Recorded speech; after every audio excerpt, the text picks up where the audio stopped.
Hello guys, welcome to learners locker. Guys, आज की इस वीडियो में हम लोग करने वाले हैं right to freedom of religion.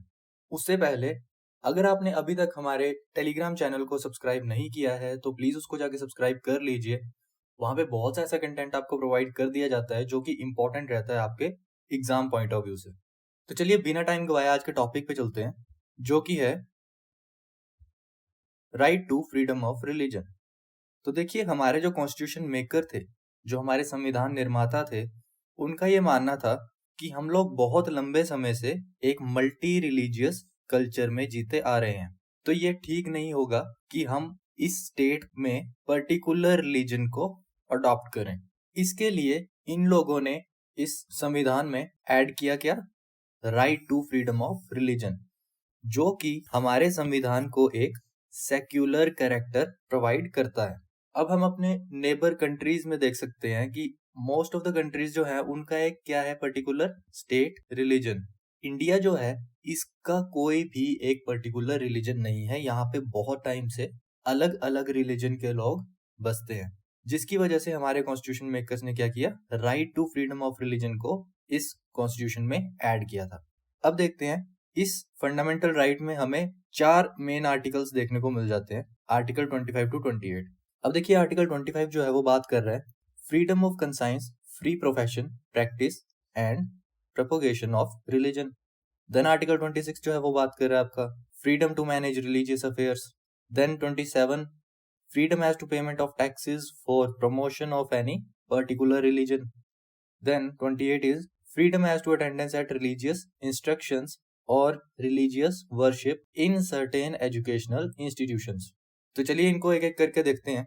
पहला जाता है आपके पास आर्टिकल 25, जो कि बात कर रहा है क्या, freedom of conscience and free profession, practice and propagation of religion. अब इस पूरे के पूरे आर्टिकल 25 को हम दो पार्ट्स में डिवाइड कर सकते हैं। वो क्या? Freedom of conscience and freedom to profession, practice and propagation of religion. तो ये दो पार्ट हैं जिसमें कि आर्टिकल 25 को हम डिवाइड कर सकते हैं। अब इसमें एक एक करके देख लेते हैं क्या है। देखिए, कंसाइंस मीन्स अपने और भगवान के बीच में कोई भी आप रिलेशन रख सकते हैं। जैसे फॉर एग्जाम्पल, जो मीराबाई थे वो कृष्ण भक्त थे, बट वो श्री कृष्ण की पूजा करते कैसे थे? उनको अपना हस्बैंड मान के। देन कुछ लोग जो हैं वो पूजा करते हैं महाकाली की, एंड वो उनकी पूजा करते हैं खुद को उनका सर्वेंट मान के। वैसे ही कई जगह पे आपको देखने को मिल जाएगा कि गाय की पूजा होती है, या कुछ लोग नेचर की पूजा करते हैं, पेड़ों की पूजा करते हैं। वैसे ही बहुत सी जगह पे आपको देखने को मिल जाएगा कि मूर्ति पूजन होता है।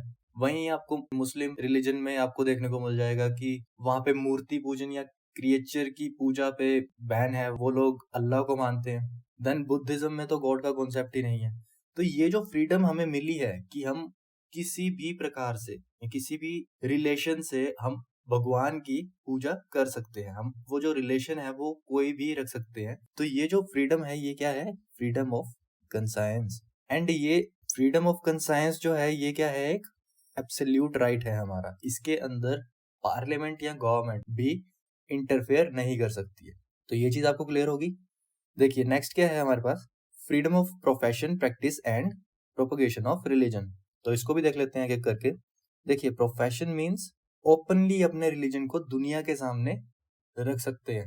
जैसे फॉर एग्जाम्पल, अगर कोई हिंदू है तो वो धोती कुर्ता पहन सकता है, जो उनका ट्रेडिशनल वियर है।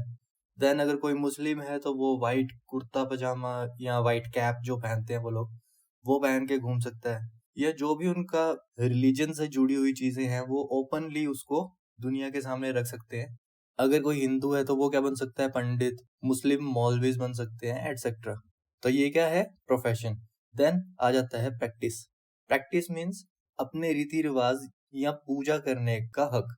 तो यहाँ पे क्या है कि ये हमें फ्रीडम देता है कि हम अपने रिलीजन से जुड़े हुए कोई भी रीति रिवाज या फिर पूजा जो है वो हम कर सकते हैं।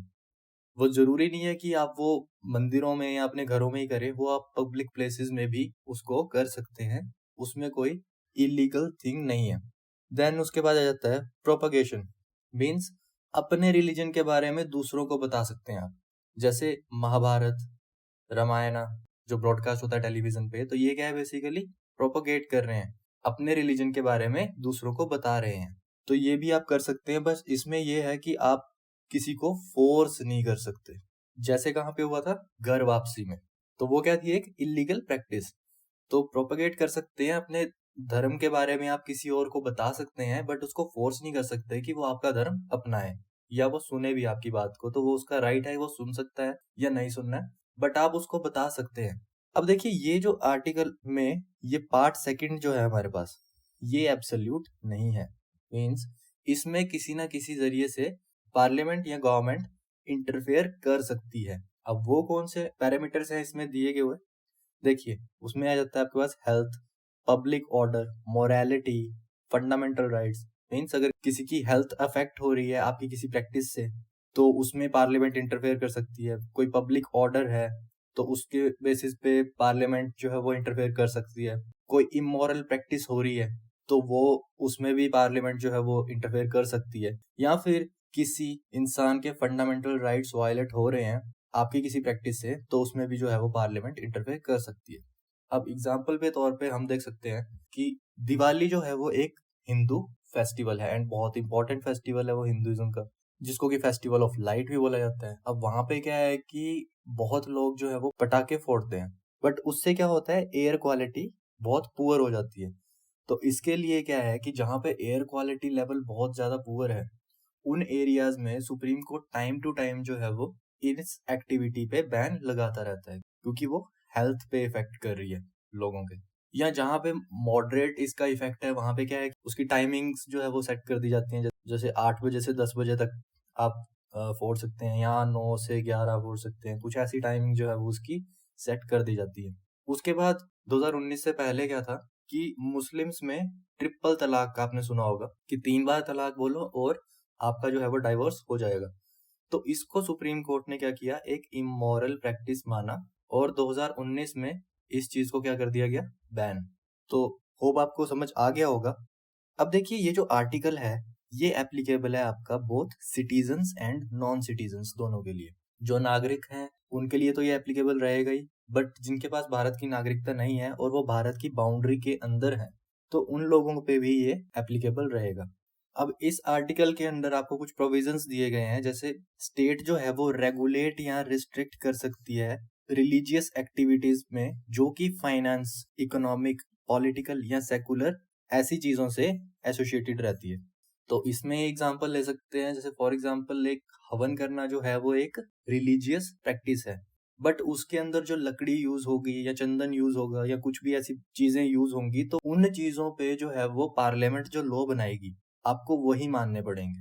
देन दूसरा प्रोविजन उसमें कुछ ऐसा है कि पार्लियामेंट जो है वो हिंदू रिलीजियस इंस्टीट्यूशंस को ओपन कर सकती है या फिर उनको एक पब्लिक कैरेक्टर प्रोवाइड कर सकती है। किसके लिए, हिंदूज के लिए या सभी सेक्शन ऑफ हिंदूज के लिए। अब इसमें क्या है, देखिए अगर कोई बुद्धिस्ट मोनेस्ट्री है, वहां पे क्या है कि सिर्फ बुद्धिस्ट को आना अलाउड है, तो पार्लियामेंट क्या कर सकती है उसमें कि सभी सेक्शंस ऑफ हिंदूज के लिए वो चीज ओपन कर सकती है, एंड वो क्या होगा, एक लीगल प्रैक्टिस होगी।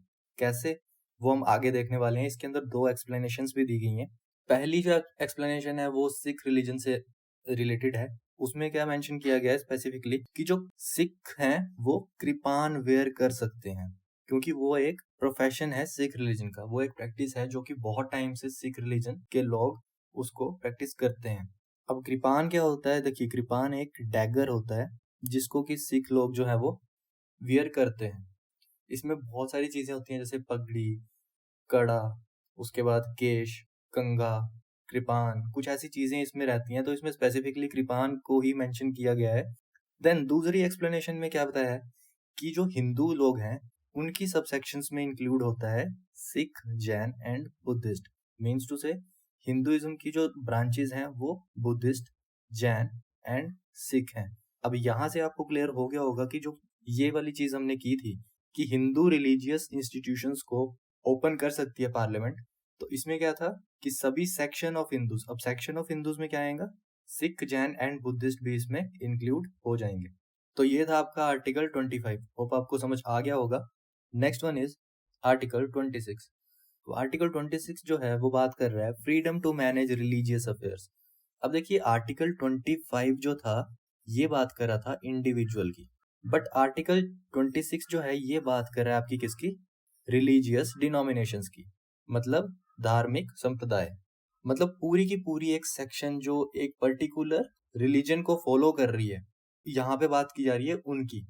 अब देखिए इसमें सुप्रीम कोर्ट ने क्या कहा था कि एक कलेक्शन ऑफ इंडिविजुअल्स अगर बिलीव करते हैं किसी पर्टिकुलर डॉक्ट्रिन या प्रिंसिपल पे, और ये डॉक्ट्रिन या प्रिंसिपल जो है ये उनकी हेल्प करता है किसमें, उनकी स्पिरिचुअल वेलबींग में, एंड हर एक इंडिविजुअल बिलोंग कर रहा है किससे, उसी कॉमन ऑर्गेनाइजेशन से, और इस ऑर्गेनाइजेशन का एक डिस्टिंक्ट नाम भी है। तो इस केस में जो है वो इनको एक रिलीजियस डिनोमिनेशन का स्टेटस मिल सकता है। तो इतना आपको समझ आ गया। अब रिलीजियस डिनोमिनेशन के एग्जांपल्स में आप देख सकते हैं रामकृष्ण मिशन, आनंद पार्क, देन एक क्या था, औरोबिंदो सोसाइटी। अब औरोबिंदो सोसाइटी को जो है वो इसमें रिलीजियस डिनोमिनेशन का स्टेटस नहीं मिला था सुप्रीम कोर्ट की तरफ से। क्यों? क्योंकि ये बेसिकली डील करते थे आपके किस पे, योगा, एंड योगा एक रिलीजियस एक्टिविटी नहीं मानी गई थी। योगा जो है बेसिकली फिटनेस के लिए है, एंड इसको कोई भी धर्म का लोग जो है वो कर सकता है, वो एक पर्टिकुलर रिलीजियस के ऊपर लागू नहीं होती है, इसलिए क्या था, इसको रिलीजियस डिनोमिनेशन का दर्जा नहीं दिया गया था। तो ये चीज आपको समझ आ गई है। देखिए अब इन कलेक्शन ऑफ इंडिविजुअल्स को कुछ राइट्स जो है वो यहाँ पे गिवन है। वो क्या है, right to establish and maintain institutions for religious and charitable purpose. Charitable या रिलीजियस पर्पस के लिए ये इंस्टीट्यूशंस बना सकते हैं। Then right to manage its own affairs in matters of religion. अब कोई भी अब इस ऑर्गेनाइजेशन से रिलेटेड कुछ भी अफेयर्स होंगे तो उसको हैंडल कौन करेगा, यही collection of individuals, right. Then right to own and acquire movable and immovable property in accordance with law. अब यही ऑर्गेनाइजेशन जो है अगर कल को कोई प्रॉपर्टी खरीद रही है, मूवेबल या इमूवेबल, मूवेबल प्रॉपर्टी मीन्स जिसको कि आप एक जगह से दूसरी जगह पर मूव कर सकते हैं, एंड इमूवेबल मीन्स जिसको कि मूव करना टफ है या जिसको कि आप मूव नहीं कर सकते, तो वो भी एक्वायर कर सकते हैं ये लोग। बट उसमें क्या है कि जो पार्लियामेंट ने उससे रिगार्डिंग लॉ बनाए होंगे वो उनको ध्यान में रख के ही उस चीज को एक्वायर कर सकते हैं। तो ये चीज भी आपको समझ आ गई। अब देखिए आर्टिकल 26 जो है वो भी आपका health, morality and public order पे ही चलता है। मीन्स कि अगर आपकी किसी प्रैक्टिस से किसी की हेल्थ पे इशू आ रहा है, या इमोरल प्रैक्टिस है, या पब्लिक ऑर्डर है, तो पार्लियामेंट जो है वो इसमें इंटरफेयर कर सकती है। तो ये चीज भी आपको समझ आ गई। नेक्स्ट आपके पास आर्टिकल आ जाता है आर्टिकल 27। अब आर्टिकल 27 क्या बोलता है, freedom as to payment of taxes for promotion of any particular religion. अब इसको समझने से पहले एक एग्जांपल देखते हैं कि जैसे फॉर एग्जांपल एक कोई पर्सन है यहाँ पे, वो क्या कर रहा है, सरकार को टैक्स पे कर रहा है। अब सरकार जो है वो टैक्स का यूज करती है कहाँ पे, डेवलपमेंट ऑफ कंट्री में। अब उस डेवलपमेंट में सब कुछ आ जाता है। अगर कोई पिछड़े वर्ग के लोग हैं तो उनकी इम्प्रूवमेंट के लिए उनको सब्सिडीज प्रोवाइड की जाती हैं। देन कहीं पे डिजास्टर आ जाता है, देन वहां पे भी इस टैक्स का यूज किया जाता है। मतलब किसी भी एरिया में जहाँ पे कंट्री की डेवलपमेंट हो रही है तो वो पैसा जो है वो कहाँ से आ रहा है, वो आ रहा है इस इंसान की जेब से, क्योंकि ये क्या पे कर रहा है, टैक्स। अब गवर्नमेंट बोल रही है कि ये जो पैसा है इसको हम लगाएंगे कहाँ पे, एक रिलीजन की प्रमोशन में या एक रिलीजन को प्रमोट करने में। तो ये चीज जो है वो ये नहीं कर सकते। तो बेसिकली यहाँ पे बोला गया है कि किसी भी पर्सन को कंपेल नहीं किया जा सकता कि वो टैक्स पे करे, किसके लिए, प्रमोशन और maintenance of any particular religion और रिलीजियस डिनोमिनेशन। तो किसी भी एक पर्टिकुलर रिलीजन की प्रमोशन के लिए किसी इंसान को कंपेल नहीं किया जा सकता कि वो टैक्स पे करे। इस आर्टिकल में ये बोला गया है। अब देखिए यहाँ पे क्या है कि एक रिलीजन को तो गवर्नमेंट प्रमोट नहीं कर सकती हमारे टैक्स के पैसे से, पर उस टैक्स के पैसे से ये सभी रिलीजन को प्रमोट करना चाहे अगर, तो वो कर सकती है। बट ये चीज जो है वो इम्पॉसिबल सी लगती है, क्योंकि हर एक रिलीजन को प्रमोट करना मीन्स यहाँ पे आ जाएंगे सारे, सब लोग आ जाएंगे इसमें। तो गवर्नमेंट ऐसा काम तो कुछ भी नहीं करती है। अब यहाँ पे क्या है कि ये जो आर्टिकल है ये प्रोहिबिट करता है स्टेट को फेवर करने से या पैट्रोनाइज करने से या सपोर्ट करने से एक रिलीजन को दूसरे रिलीजन पर। मींस किसी एक रिलीजन को फेवर, पैट्रोनाइज या सपोर्ट करने से प्रोहिबिट करता है आर्टिकल 27। किसको? गवर्नमेंट को। तो बेसिकली इसमें ये है, देखिए जैसे आपको वैट देखने को मिल जाता है या जीएसटी देखने को मिल जाता है, वैसे ही इसमें बताया गया है कि आप पे कोई ऐसा टैक्स लागू नहीं किया जा सकता जो कि कुछ ऐसा रहेगा, XYZ रिलीजन टैक्स, वो आप पे लागू नहीं किया जा सकता। तो ये चीज भी आपको क्लियर होगी। अब देखिए ये जो प्रोविजन है ये है सिर्फ टैक्स पे, ना कि फीस पे। आप फीस पे कर सकते हैं एक पर्टिकुलर रिलीजन की प्रमोशन के लिए, बट आप टैक्स पे मत कीजिए, या आपको कंपेल नहीं किया जा सकता टैक्स पे करने के लिए। तो ये चीज आपको समझ आ गई है। Next one is article 28। अब आर्टिकल 28 क्या बात कर रहा है? Freedom as to attendance at religious instruction or religious worship in certain educational institutions. अब आर्टिकल 28 बोल रहा है कि कौन कौन से ऐसे एजुकेशनल इंस्टीट्यूशंस हैं जहां पे रिलीजियस इंस्ट्रक्शंस या रिलीजियस वर्शिप को स्टूडेंट्स को प्रोवाइड किया जा सकता है। इतना चीज आपको समझ आ गई। अब देखिए यहाँ पे देख लेते हैं क्या है। No religious instruction shall be provided in any educational institution wholly maintained out of state fund. मतलब कि अगर वहां पे कोई एक ऐसा एजुकेशनल इंस्टीट्यूट है जो कि पूरा का पूरा मेंटेनेंस उसमें स्टेट का है या स्टेट फंड से हो रहा है, तो उसमें क्या है, कोई भी रिलीजियस इंस्ट्रक्शंस उसमें नहीं दी जा सकती। इतनी बात क्लियर है आपको? देखिए आगे क्या है। अगर कोई इंस्टीट्यूशन किसी ट्रस्ट पे या प्राइवेट ओन्ड है या प्राइवेटली फंडेड है, तो उसमें क्या है, रिलीजियस इंस्ट्रक्शंस जो है वो दी जा सकती हैं, बट फोर्स नहीं किया जा सकता किसी को। तो ये चीज भी आपको समझ आ गई होगी। अब देखिए इस आर्टिकल के अंडर क्या है कि एजुकेशनल इंस्टीट्यूशंस को 4 मेन कैटेगरीज में डिवाइड किया गया है। अब वो कौन कौन सी कैटेगरीज हैं? देखिए पहला जाता है आपके पास होली मेंटेन्ड बाय स्टेट, कि यहाँ पे कंट्रोल, एडमिनिस्ट्रेशन, एस्टेब्लिशमेंट या मेंटेनेंस, वो सारा काम जो है इन इंस्टीट्यूशंस का वो कौन करेगी? स्टेट। तो ये तो हमने यहाँ पे देख ही लिया कि अगर कुछ ऐसा एजुकेशनल इंस्टीट्यूट है जो कि पूरा का पूरा स्टेट जिसको मैनेज कर रही है, तो उसमें तो बिल्कुल भी ऐसी प्रैक्टिसेस नहीं की जा सकती। Next is administered by state but established under trust, कि ट्रस्ट पे अगर कोई एक एजुकेशनल इंस्टीट्यूशन बना है और जहाँ पे एडमिनिस्ट्रेशन किसका है? स्टेट का, तो वहां पे आप ये रिलीजियस इंस्ट्रक्शंस दे सकते हैं बट फोर्स नहीं कर सकते किसी को। तो ये चीज भी आपको क्लियर होगी कि यहाँ पे आप एजुकेशनल इंस्ट्रक्शंस को दे सकते हैं। Next one is recognised by state. अब रिकॉग्नाइज बाय स्टेट का क्या मीनिंग है? कि कोई ऐसे एजुकेशनल इंस्टीट्यूशंस हैं जिनको रिकॉग्निशन मिली है स्टेट की, जैसे सीबीएसई एफिलिएशन मिलती है स्कूल्स को, अगर वो प्राइवेट ओन्ड भी हैं तो कुछ वैसा। तो अगर वो रिकॉग्नाइज बाय स्टेट हैं तो उसमें क्या रहेगा कि इनमें रिलीजियस इंस्ट्रक्शंस प्रोवाइड कर सकते हैं, बट होगा कैसे? वॉलंटरी बेसिस पे। अब वॉलंटरी बेसिस का मीनिंग क्या है कि अगर स्टूडेंट खुद चाहता है कि मुझे ये इंस्ट्रक्शंस लेनी है या मुझे ये ज्ञान लेना है, तो वो खुद ले सकता है, अदरवाइज वहां पे नहीं कर सकते। और अगर इस केस में क्या है कि अगर स्टूडेंट जो है वो क्या है, एक माइनर, तो उनके केस में या उनके बिहाफ पे उनके पेरेंट्स को बात करनी पड़ेगी। तो ये चीज भी आपको समझ आ गई। अब यही सेम चीज जो है वो इस केस में भी अप्लाई होती है कि receiving aid from the state. अगर कोई इंस्टीट्यूशन है उसको एड मिलती है स्टेट की तरफ से, तो वहां पे भी क्या है, ऐसा ही सेम चीज है कि वहां पे कर सकते हैं, बट वॉलंटरी बेसिस पे, कि स्टूडेंट को खुद जाके बोलना पड़ेगा कि मुझे ये ऐसा ज्ञान लेना है। और अगर स्टूडेंट एक माइनर है तो उसके बिहाफ पे कौन बोलेगा? उसके पेरेंट्स। तो यहाँ पे आज का टॉपिक खत्म होता है। और अगर आपको कोई भी इसमें क्वेरी है या कोई भी क्वेश्चन है आपका, तो आप हमारे कमेंट सेक्शन में उस चीज़ को पूछ सकते हैं। हम डेफिनेटली उस चीज़ को रिजॉल्व करने की कोशिश करेंगे। एंड गाइज, अगर आपको वीडियोस पसंद आ रही हैं तो प्लीज़ वीडियोस को लाइक कीजिए, चैनल को सब्सक्राइब कीजिए एंड शेयर कीजिए अपने फ्रेंड्स के साथ, ताकि उन तक भी ये इन्फॉर्मेशन पहुंच सके। चलिए मिलते हैं अपने नेक्स्ट वीडियो में, तब तक के लिए थैंक यू।